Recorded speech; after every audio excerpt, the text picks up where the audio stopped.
આપનું નામ? હર્ષિત જોશી. પેટ્રોલ ડીઝલના ભાવમાં વધારો થયો છે, કેટલી મુશ્કેલીઓ આમ જોઈએ તો?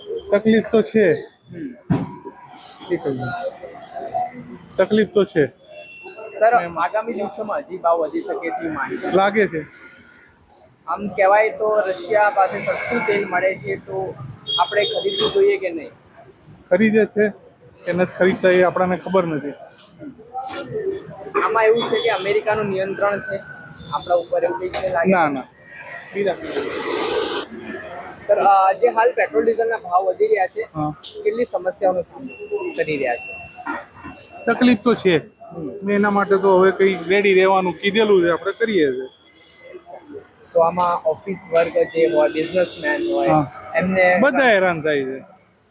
હવે તો એ પણ વાત છે કે કેટલીક જગ્યા ઈંધણોની શોર્ટેજ થઈ ગઈ છે, પેટ્રોલ ડીઝલ નથી હજી મળતું. એવું નથી દેખાયું મને.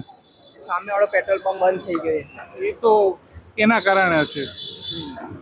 અને રશિયા એમ કહેવાય તો સસ્તું પેટ્રોલ ડીઝલ ક્રૂડ ઓઇલ આપણને વેચે છે, તો આપણે ત્યાંથી ખરીદવું જોઈએ કે પછી? ખરીદે. પણ સરકાર તો અમેરિકા કે એવું કરી રહી છે. એવું તો કોઈ આઈડિયા છે નહીં. Okay sir, thank you.